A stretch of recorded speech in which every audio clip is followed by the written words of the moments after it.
রাসূলুল্লাহ সাল্লাল্লাহু আলাইহি ওয়াসাল্লাম বলেছেন, যখন আমার উম্মত এই 15টা পাপে লিপ্ত হবে, এই 15টা পাপে লিপ্ত হবে, তখন তাদের উপর আল্লাহর পক্ষ থেকে আযাব এবং গজব আসতে শুরু করবে। হাদিস আসলে অনেক আছে, কিন্তু সবগুলো বলার সময় থাকবে না, আমি মূল কয়েকটা বলছি, এগুলোর মধ্যে সব করে যাবে ইনশাআল্লাহ। যখন আমার উম্মত এই 15টা কাজ করবে, তখন তাদের উপর আল্লাহর পক্ষ থেকে আযাব এবং গজব অবধারিত আসবে। এক নম্বর পাপ যখন এই উম্মতের মানুষ করবে, যখন তারা গনিমতের মালকে ব্যক্তিগত সম্পদ মনে করবে। গনিমতের মাল বোঝেন?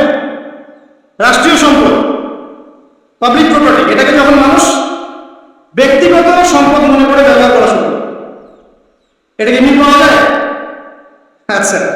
2 নম্বর, যখন কারো কাছে আমানত রাখা হবে, আমানত, এবং সে এটাকে ব্যক্তিগত সম্পদ মনে করবে। বুঝতে পারছেন? আমানত রেখেছে, এটা খেয়াল না করাটাই কর্তব্য, কিন্তু এটাকে যখন ব্যক্তিগত সম্পদের মতো মানুষ ইউজ করবে, শেষ করে ফেলবে, নষ্ট করে ফেলবে, তখন আল্লাহর আযাব আসবে। 3, যখন মানুষ যাকাত আদায় করাটাকে জরিমানা মনে করবে, যাকাত দিতে চাইবে না, যাকাতটাকে জরিমানা মনে করবে, কি সমস্যা, কি বাড়েন, যাকাত আবার দেওয়া লাগে কেন, আমরা তো ট্যাক্স দিই। যাকাতে মানুষ জরিমানা মনে করবে। একটু চিন্তা করে দেখবেন যে বাংলাদেশে কত % মুসলিম নামাজ পড়ে আর কত % মুসলিম যাকাত দেয়। শুধু যাকাতের টাকাগুলো যদি আমরা একত্রিত করতে পারতাম, বড় বড় মেগা প্রজেক্ট করা সম্ভব ছিল, অনেক বড় বড় প্রজেক্ট করা সম্ভব ছিল অনলি যাকাতের টাকা দিয়ে। আর যাকাতের টাকা 1 বছর শেষ হয়ে যায় না, পরের বছর আবার ঘুরে আসবে। ঠিক আছে, ইসলামিক ইকোনমিক্সের বেসই হলো যাকাত। এটা নিয়ে আমরা ইনশাআল্লাহ আরেকদিন কথা বলব। 4 নম্বর, যখন স্বামী, সমাজের স্বামী যারা আছে, এরা স্ত্রীদের আঁচল ধরে থাকবে। বুঝতে পারছেন? স্বামী স্ত্রীর আঁচল ধরে থাকবে, মানে স্ত্রীর অনুগত, স্ত্রী যেমন কোথায়। আচ্ছা, গায়রাত নাই, মানে স্বামী পুরুষত্বের গায়রাত নাই। 5 নম্বর, যখন সন্তান মায়ের অবাধ্য হয়ে স্ত্রীর খেদমত করা শুরু, যখন সন্তান মাকে দেখবে না, স্ত্রীকে দেখবে। পাচ্ছেন নি সমাজে? আচ্ছা। 6 নম্বর, যখন বাবার পরিবর্তে পিতা, বাবার পরিবর্তে মানুষ বন্ধুদেরকে সম্মান করা শুরু, বাবাকে সম্মান করবে না, ফ্রেন্ড সার্কেলকে সম্মান করবে। সুবহানাল্লাহ। এরপরে আসেন 7, যখন, আমার কথা রাগ করেন না, এটা হাদিসে আছে, যখন সমাজের নিকৃষ্ট মানুষদেরকে নেতৃত্ব দেওয়া হবে। এটা হাদিসে আছে, সমাজের নিকৃষ্ট মানুষকে যখন নেতৃত্বের আসনে বসাবে মানুষ, তখন সমাজে আল্লাহর গজব আসবে। হাদিস তিরমিজি 2211 নম্বর।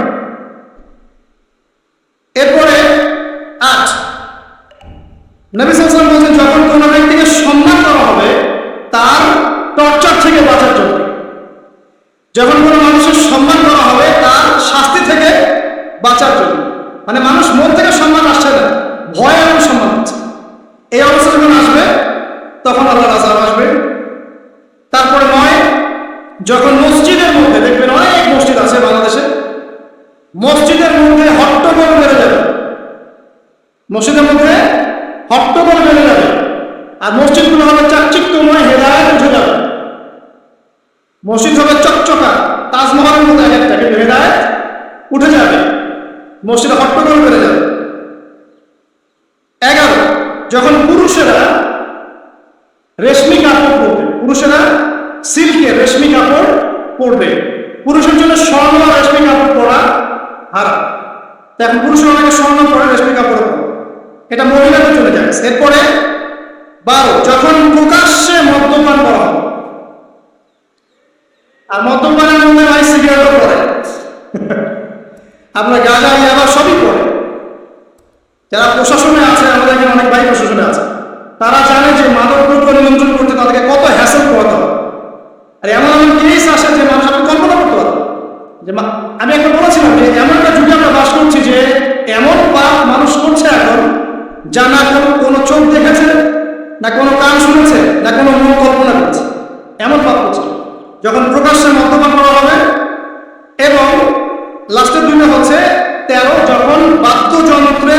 সংখ্যা বেড়ে যাবে, বাদ্যযন্ত্রের চর্চা বেড়ে যাবে, এবং সর্বশেষ যখন গায়িকাদেরকে সম্মান করা হবে এবং উম্মতের শেষের দিকের লোকেরা, মানে আমরা উম্মতের প্রথম দিকের লোকদেরকে গালিগালাজ করব।